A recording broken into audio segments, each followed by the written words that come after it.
Every once in a while, it is our privilege to bring in stellar instrumentalists. Stellar instrumentalists, not just normal instrumentalists, but stellar instrumentalists. Jeff Gunn is a Juno-nominated guitarist, songwriter, and producer for his work on Emmanuel Jal's The Key, which was released by Gatwitch Universal.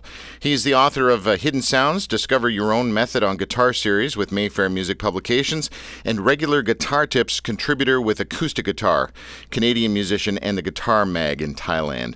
He co-wrote the song Scars with Jal, and am I saying Jal? It's Jal, right? Jal, yeah. Yeah, okay. With Jal and Emmanuel. So, hold on.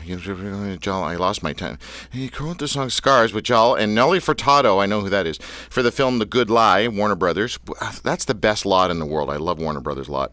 I was down there a little while ago watching Candace's film Fuller House, which was just released yesterday on Netflix. Watched the first 2 episodes. Anyway, moving along. It was an ADD moment. He has recorded with Emmanuel Jal, Nelly Furtado, B.B. McGill, Kanan. You know what? I'm going to not pronounce all of these names. I know I'm not going to get these names right. So, am I getting them right? Nelly, yes. Who's B.B. McGill? She's actually with Beyonce's guitarist and musical director. Of course. We've recorded a couple of songs together, yeah. Okay. Kanan? Well, it's Kanon. We got a chance to do a writing session together earlier last year. Of course I do, because I'm cool. Tim knows Kanon. Okay, Megs, we don't need to hear from you in the corner. Okay, Kanon, who's also a member of the Vulcans. Remember them, Tim? Hey, the Vulcans? No, is that like the those marionette guys? No, Vulcan. The Vulcan isn't like... Yes. Oh, okay, sorry. See, I make a funny, he doesn't even get it. Ray Zach, another Vulcan name, performed with... There's so many interesting names. Swizz Beats? And Yeah. Now, when you say DMC, that's not the guys that were with Run. It is. We traveled to Africa together and did a concert in South Sudan about maybe 2-3 years back. With Run DMC's homeboys. DMC, yeah. We're trying to get Run on the show. Nice. Reverend Run. We'll see if we can make that happen. Anyway, lots of names. You continue to serve as musical director for Jal, opening for such acts as Nico and Vinz. Yep. Peter Gabriel. Yeah. You open for Peter Gabriel? Peter Gabriel, yeah. Dude, we need to talk. Oh bro. man, we just got Timmy involved He's here. coming here with Sting in a couple of months. Bonnie I'm so Raitt, excited. Angelique Kidjo, Mumford and Sons. Angelique Kidjo? Yeah. Oh, she's Couple of amazing. Why didn't you tweak on Mumford and Sons? Oh, because I was listening to Angelique Kidjo. Anyway, so quite a lot of stuff happening in your world, man. It's been a lot of fun. It's been a great journey. You're a Toronto-based guitarist. Yep. Tell me about this axe you got. It's very strange looking. It's a Godin, so it's Canadian. It's actually it's Godin? it's a Godin, and it's based out of Montreal. Godin? Yeah, Godin, exactly. Amazing guitar work here. I had the pleasure of working with Godin for the last few years, so I love their guitars. They make a lot of amazing sounds, which I hope to share with you today. Well, I hope you can share that with us today. Who do you listen to? I've always wanted to know 2 things about instrumentalists. One, putting together a song. The weird thing about instrumental songs is that you put titles on them. Because when you put a title on Baby, Baby, normally you hear those words in the song, Baby, Sure. Baby. Why do you put titles on songs? Why don't you just do what old composers did, like Bach and those guys? This is Symphony Number 7. I think it comes from experiences you might be going through or reflecting on, like the one that you played at the beginning. Yeah, that had a lot of emotion to it. Thank you. It was in honor of an abolitionist, actually. It being Black History Month, a guy named Elada Equiano, who was an abolitionist in the British anti-slavery movement, basically. Okay. And it was in honor of him, actually, and it just tries to capture that kind of emotion, So the other thing I want to know is, what do instrumentalists listen to? Do you listen to real music, or is it all instrumental?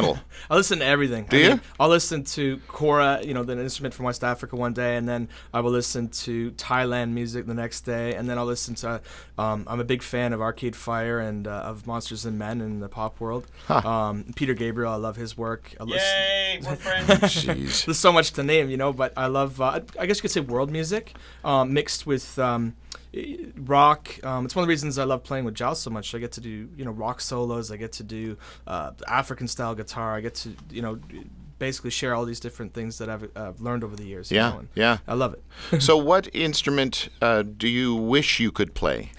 Do I wish I could play? Yeah. I love the violin, actually. Yeah. I'd have to say the violin is a beautiful instrument. I went and saw the Kitchener-Waterloo, the KW Symphony one time. Do you know remember the Weebs, Tim? Shane, yeah. Shane and Angela Weeb. Well, Angela's got a brother who plays in that symphony. And it was so amazing. I just loved. And anyway, the head violin player soloist chick came out. I'm sure there's a better name for that, with a long flowing dress and very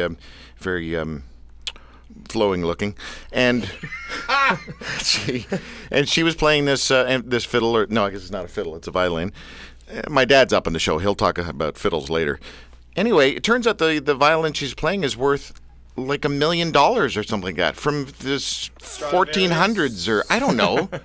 That's how it goes. Right? Yeah. The older they are, the more expensive, right? Yeah. You know, it's the opposite of a car, I guess. Well, it's like You know, marriages too. The older they are, the more expensive the divorce is. Yeah. Yes. Right? Yeah. Except when you're with Don Bennett. That's right. Nice plug for our divorce attorney. Oh, so this is a Godin guitar, except it looks weird. It's got holes where the hole shouldn't be and no hole where the hole should be. Yeah, it's one that you can plug in actually to an amplifier or mic it, and I do both usually when I play. So, Okay, all right. I just love the diverse sounds you can get from it. So. Give us a little example of just playing around with this guitar, what it sounds like. Sure. Can you, if you don't mind? Absolutely.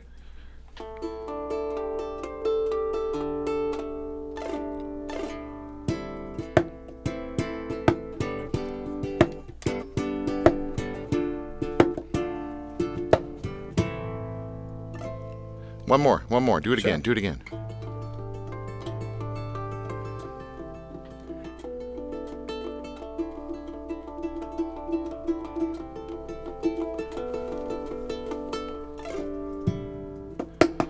But look, you can get a lot of top and actual bottom out of that. Like, Definitely. it's very weird looking guitar. What would it be worth? This year, I don't know how much it these depends. things are worth. It depends what country and I think where you're buying it, but I can say it's worth into the thousands for sure. Wow. So. All right. Well, let's give us a little tune, if you don't mind. Absolutely. What's the first tune called, and why did you call it that? Sure.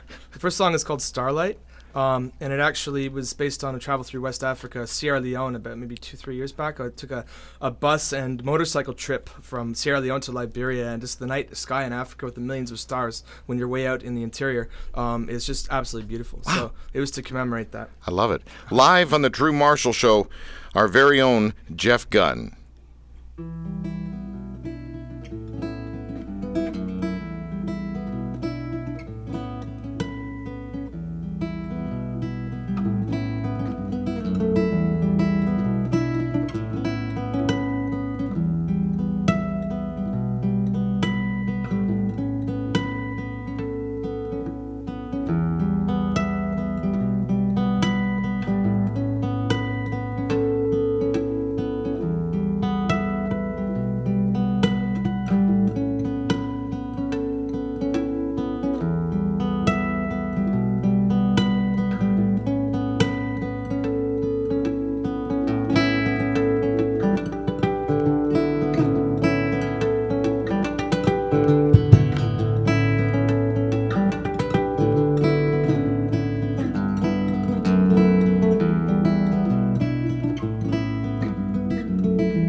Beautiful, beautiful stuff. Jeff Gunn on the Drew Marshall Show. Dude, the fingerstyle playing that you play is something that I would imagine takes a long time to kind of get a hold of, right? I mean, it was like when I took banjo lessons when I was a kid. Everyone told I just wanted to play a banjo because I thought the banjo was cool. Turns out, it is cool. Finally, wasn't cool back then, but they said you shouldn't start with banjo, man. You gotta because you're using both hands in a weird kind of way. Start off with guitar. It's a little simpler.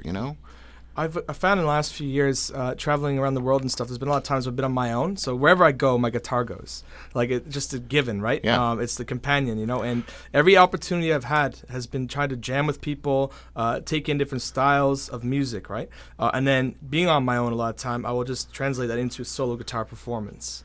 And it's a love of the guitar, the beautiful sounds you can get on its own. I also love playing big stages and playing pop music and stuff, but I also have a deep love of solo guitar. Yeah. So it's really about exploring those different sounds you get through harmonics, through percussion, through all these different types of sounds. Who are some of your guitar heroes? Heroes? That's interesting. I have different ones, I guess, for different styles. Can I name the rock Sure. ones first? Yeah, man. I mean, what really got me into guitar was Slash from Guns N' Roses. I mean, So it wasn't Ace Frehley from Kiss? No, yeah, he was great. He's great, but for me, it was definitely Slash. And I had the opportunity to see him play last year in a little event at the NAMM show, and that was a real pleasure to finally get to see what him. show? It's called the NAMM show. It's in LA. Where vets from NAMM come and gather and You would think so on first hearing it, but it's basically it's music manufacturers, everybody, all guitar companies. You walk in and they present all their new technologies. so it's guitar nerds. Yeah, it's guitar nerd, and everyone goes to like Slash is walking around. This year it was like Zach Wilde walking around. Everyone that you've ever dreamed of wild. seeing is like just checking out all this stuff and geeking out on the new equipment, right? And stuff like that. So it's like that. But I know Slash. I've always been a fan of Santana. David Rhodes with Peter Gabriel, like his kind of ambient sound. Solo guitarists, more recently, people like, I would say, Tommy Emmanuel, I've been a fan of, who I believe has been on the show before, and people like Andy McKee. Don Ross is a Canadian guy, I really like his style too. So just, depends on the style of music. Did you ever listen to much Chet Atkins? Because that, of course, was a hero of Tommy's. Yes, I've listened to him as well too. He was a hero of Tommy's, yes. I listened to him as a teenager. My part-time job was in a library. So back then we had CDs, right? So I was in a music library. People come in and borrow it. And I discovered so much music around the world, be it Indian music, be it like West African guitar, be it Chet Atkins. I mean, I would take these CDs home, like, because I worked there. And I just borrow them and listen to these things and like try to figure it out on a guitar, So that was really instrumental in my growth. That's how I first found out about Seals and Crofts, was from a library. I remember going down and looking at some rare tunes in the library. Folks, we still have libraries. Go visit them. I can't go to my library anymore. I have some outstanding fines that I refuse to pay. It's ridiculous. Well, because I got a children's book for my daughter, and it was a tape thing, right? Cassette tape. And I lost the stupid tape. So I returned it, and they said, that'll be $140. For a cassette tape. That's a lot. I'm not paying they're rare that. now. That's what it is. Yeah, that's what it is. An antique. Let's talk about this Emmanuel Jal. Do you know him, Tim? No. Yeah, exactly. Emmanuel Jal. He is the author of. Madagascar? He's the author of. Sudan. All right. He's the author of War Child, who performed at Peter Gabriel's Africa Calling Live 8 concert, and his songs can be heard on the Blood Diamond soundtrack. So this guy's got a little bit of a career going. How did you first hook up with Emmanuel Jal? Well, two ways really. I watched the movie Blood Diamond, and I heard some of the music. I'm like, what is this? I love this. And at the same time, I was also I do history, right? So I was looking at the history, like child soldiers in conflict, and he was a child soldier. I mean, that's how he got discovered and made his way with Peter Gabriel, gave him a shot in England. But I read his book, and then I listened to the soundtrack, and I reached out to him. I sent an email. I checked out his music online. I'm like, wow, this is exactly what I want to play. It's got a little bit of everything. It's got like a little bit of African rhythms. It's got rock guitar. It's got reggae. It's got all these different styles I love in his music, and I love his message of peace and what he talks about in his lyrics. So I reached out to him in an email, and then ended up flying. The first show we did together was at the World Bank. Actually, we're doing a human rights conference, and we were the selected act to play. So just in that one day, I got to meet Stevie Wonder. It was incredible. I knew I was on to something new in my music career in terms of playing meaningful concerts as well too, not just for entertainment. Your meeting with Stevie Wonder, was it just a drive-by sort of nice to okay, and then move on, or did you? It was talking for a minute, and he asked what we were doing, why we were down in Washington, and just a really warm being that emanates love and joy. I would say. That's how I describe him. You know, sure. It was a real honor to You me. should. Did you tell him there's something in his teeth? No, I didn't mention that. Tim, you'd do something like that, wouldn't you? Never. There's so many names in this. Like your bio is just one big name drop. It's unbelievable. I want to talk about. Just a minute. I lost my place here. I saw something. Stand by. It was. Hold on. DMC. Oh, the royalty or something? No, the president, the White House. I don't know. Who are the coolest people you've played for? Four. Yeah. I got to play for and meet the Dalai Lama. That was the one I was going for. Nice. That was a pretty cool concert, and that hosted a bunch of people. It was just a wonderful evening of music and just joy, really. I mean, it's amazing. Yeah. We had one of his friends on the show last week, Bob Thurman. Okay. Who is the first Tibetan Buddhist monk in America, right? Wow. Yes. Isn't that it? I keep looking at Tim like he has all the answers. Tim's my Dalai Lama. You'll receive total consciousness. Really? So I got that going for me. What's that from? From Caddyshack. Oh, that's right. Bill Murray. Love Bill Murray. Tim is a walking quote machine. Let's get another tune going, and then I've got a lot more questions to ask you, including the Glastonbury Music Festival. Sure. Because I was over in Glastonbury a few years ago, and so we have that in common. Folks, performing live on the Drew Marshall Show, this is Jeff Gunn, and this piece is called? Candle Lanterns. Why is it called Candle Lanterns? I want to know. It's based on a trip long time ago. My now wife, we were fiancé at the time. We went to the Mekong River in Thailand. It's her country is Thailand. So we went there, and they have this festival every year where you send off thousands of candle lanterns into the night sky, and it's just beautiful. Yeah. And I tried to emulate that experience through using like guitarists out there, harmonics and stuff like that to get those kind of sounds. Love it. Again, live on the Drew Marshall Show, Jeff Gunn.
Beautiful stuff. Jeff Gunn on the Drew Marshall Show. Dude, this guy can play. Wow. This guy can play. Thank you. Just thought I'd point out the obvious.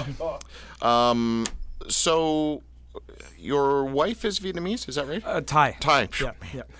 Way to get that one wrong, Drew. That's all right. So when you go out to Thai restaurants, Yeah. are they real? Or does she go, this isn't Thai, come on? You know what? Basically, I would say, yeah, they're very selective, but she works at an awesome restaurant called Sukho Thai. Okay. Which is an amazing Thai restaurant. She's one of the chefs there. Is she? She's done a wonderful job. And they have what I consider authentic Thai food. Like, if you like spicy, you will cry. If you ask for extra hot, you will cry tears from that spice. Yeah. Wow. So where is this place? Yeah, we get a little shout out for this restaurant. There's three of them. There's one at Yonge and Wellington, and the other one at Parliament in Dundas. Okay. The other one's over, I believe, at Dundas and Dufferin. Yeah, there's three of them now. All right. Now, does she sort of do the same thing a hairdresser does? You know, when you see a hairdresser and they have horrible hair themselves because they work on hair all day long, they don't want to do their own hair. Yeah. Does she cook at home? She actually, it's crazy. I'm very lucky. She does like to cook at home. Yeah? When she comes back, she loves making these soups, like ginger. So you must be the healthiest garlic. dude in the world, man. I try. Ginger and garlic and... I try. I could be healthier probably, but yes, I try. In your experiences, because you've been exposed to various cultures, obviously Thai culture, you and all your travels, just talk about that. You know, the conurbation of the countries around the world, we've all kind of joined the globalization of world belief systems. You know, we're now way more exposed to various belief systems in different tribes. Yes. What do you do with all the God stuff that you've been exposed to, and all the religions and faiths and tribes? Sure. What happens in your head with the God stuff? I basically have seen like the oneness of humanity, I guess is a way you could look at it. Sure. I've noticed a couple of things. All people in the world, they want to be happy. They want to look after their families. I would say these are universal truths, regardless of where you are in the world or what faith, right? Mm-hmm. So, just paying attention to the commonality that we have. I was raised originally in the Christian tradition, so Yeah. I have experience from the church, and I still go periodically to play at the church. And I would also say, in my own experience too, my own understandings have developed as well too, I guess you could say. And But does your wife's family come from any sort of faith tradition? yeah, my wife, she's a devout Buddhist. Okay. Yeah, she's devout Buddhist. Right. Her family, and there's certain aspects that I like as well too. Yeah. Yeah. But it's interesting being an interfaith marriage as well too. where Sure. it's quite possible. I think to look to the commonalities, at the world's face, what they hold to be true is common throughout most of them. Right. Build bridges here. Folks, I just want to take a short break here and bring everyone up to speed on what's happening, reintroduce our guest. And live in the studio is Mr. Jeff Gunn, and Jeff is a bit of a rock star on the guitar, not going to lie. It's rare that we get this kind of talent here in the studio, especially since Tim really isn't that good of a guitar player. Right? I can spell guitar. No, Tim plays a 12-string. Do you play any 12-string at all, Jeff? I don't play that much 12-string, to be honest. No, I love it. I think it's a beautiful sound, but I don't play that much. Why do we get echo That on was you? cool, though. Yeah, it was. Oh, I know why, because I turned up the wrong thing. Leo Kottke. Have you ever seen him perform? I have not. No, I have not. He's sort of the freak show 12-string guy. Okay. Right? Wouldn't you say he'd be the big 12-string guy? No, for sure. Yeah. I always played the 12 him so out. I didn't have to learn how to solo because I had an excuse. Yes. Tim needs excuses for so many things. I can only play rhythm on this, guys. Sorry. Jeff, let's do another song. What do you got for us, man? Sure. This song is called Song for Peace, and it was written basically with everything that's going on in the world today, just as a reflection, and it's a yearning for peace. It's almost like a prayer, I guess. Exactly. Yeah. Exactly. Again, live on the Drew Marshall Show, and his website, pretty simple, folks. Jeff Gunn is here in studio, and his website is jeffgunn.ca.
Beautiful stuff. Again, Jeff Gunn on the Drew Marshall Show. That one had, I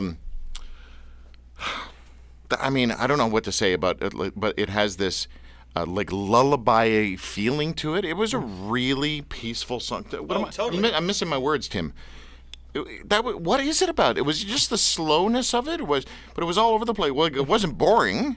Thank you. That's good. That's a nice compliment. Yeah, exactly. You didn't suck. Yeah, you're not ugly. I think it was last year after there was some real things happening in the world, with people getting killed and things like that. And it just came from that one day where, we have a lot of events happening in politics in the world.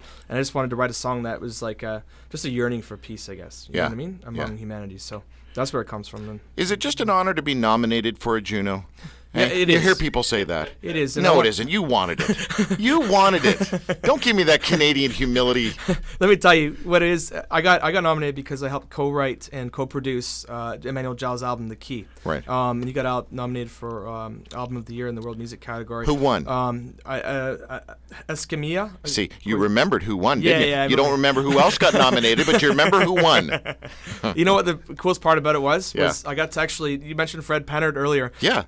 Because when you get nominated for Juno, you get to play during the week at a couple of events. We got to play Songwriters Circle. Nice. And I hung out with Fred Pennard before in the dressing room. He's like, "Hey, Jeff, do you want to take a guitar solo on my song?" I said, "Sure. I used to watch the show as a kid. I love you." Yeah, he loves hearing that, it was by the great. way. So I jammed on his tune. That was one of the highlights, and got to meet Lights and a few other artists I really very like. cool. But I'll say that the coolest part was bringing my sister, my mother, and my wife as my guests to the actual Junos that night. Because it's not an easy road being a musician, and when you get those rare moments where you do get a chance to go to these awards, it's really about community more than winning. That's what I loved about it. It was about a musical community in Canada, and I made some great friends through that experience, and you end up working together. It's great. Yeah.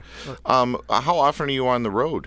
It depends. I have an interesting life because sometimes I'll go. I was really busy in the summer. I mean, like last summer we were busy. Last year was a busy year, and the last few years. This year, right now, is kind of a reflective period, I would say. Good. Recording new music and writing, and forging new connections, particularly in Los Angeles as well too, with fellow Canadians that have gone down there. If you heard the band called Magic. It's really big right now. I was fortunate enough to hang out with, meet. They have that song called "Rude," which is a big hit. Okay. But anyways, their guitar player is a great guy. Oh, that's them? Yeah. Oh, okay. No, The guitarist is a wonderful guy, and he's we've been doing a couple of projects together. We hope to develop further. Another great Canadian guy named Brian West, who's we're producing together on a couple of things with an artist. Actually, in fact, my cousin, the guy named Terrence John. What we're doing is we're scoring music to all of his artwork.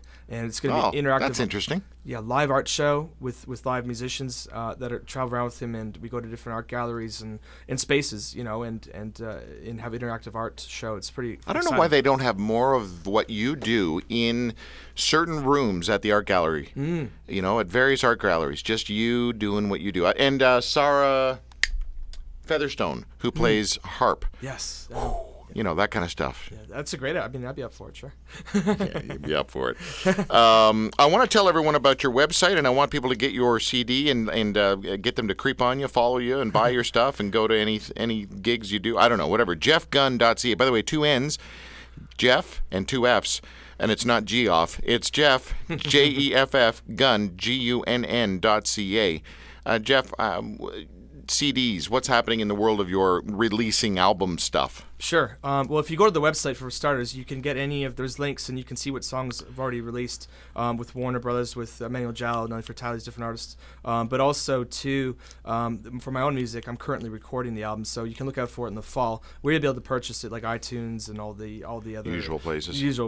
Looking for it in the fall, basically. Yeah. In the fall. Yeah. Okay. Good. That's what Good. I'm working towards. And do you play any sort of live events, and people can come chill and watch you? And yeah, I do. Sometimes I open for bands doing this stuff. I got like a 40-minute set I do, just solo guitar stuff, which I'm developing, and hopefully get some more opportunities there. In terms of shows, though, you can always check. Usually I play most of the shows with Emmanuel Jal, and we play all over, everything from, you mentioned Glastonbury earlier to we need to talk about Glastonbury. We opened for Bob Marley's son last summer, Steve Marley, which was pretty cool. Yeah? At a reggae festival, actually, which was pretty neat to be part of that. Didn't you play with there was some steel band? I saw something about steel band in here. No, it was something. Hold on, you've got so much in your bio here. I don't know where to start first. Where did I see that? Was reggae? it a jazz band maybe? No, it was a reggae thing. It was a Yeah, good talk, Drew. Glastonbury. Yeah, Dude, that is a whack town, man. it was a great. It's experience. so interesting. It was amazing. It's got. That's where I met two of the world's leading witches and had a great conversation with them at one of the oldest pubs in town. Wow. They both have their PhDs. They're very fascinating people. But just to walk around the town, I mean, it's pagan central. It's they've got every kind of pagan-y thing you can imagine. And that was real well said too. Excellent. Thanks. Yeah, I'm in radio.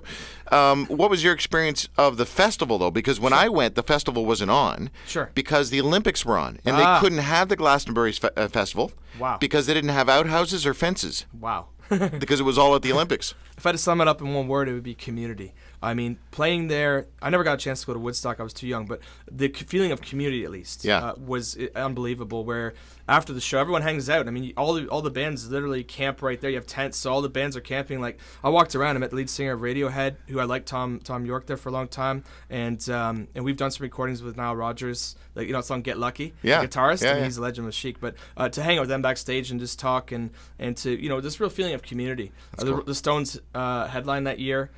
Did they hang out in camp? I didn't see them actually. No, I'm sure they flew in, but no, it was an incredible concert. And there's an artist named, you might have heard him, named Billy Bragg. Yes, I have. He's the one who brought us to play. So Emmanuel has some connections with him, but that was really, really cool to be part of that experience for sure. Excellent. And it's been wonderful. Good, man. Good. All right. Well, listen, one more song. Can we Sure. get one more song out of you? Yeah. What are you going to do this time? This is a new one actually that was just written, and you can look out for it too. I'm going to be putting it up online and filming it at a few different things. So it's called New Beginnings. Why? Why did you call it New Beginnings? The song came to me about a month ago. I was sitting there, and I was actually thinking of writing a new up-tempo type tune for solo guitar, and then it just came to me in bits and pieces, and then I went to LA and I recorded it for Acoustic Guitar Magazine. Nice. I'm going to Guitar World in a few weeks to film it as well. But you can look out for it there on my website if you want to check it out. Jeff Gunn performing New Beginnings on The Drew Marshall Show.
Beautiful stuff. That was fantastic. What a strong finish, man. Thank you. We're really well done.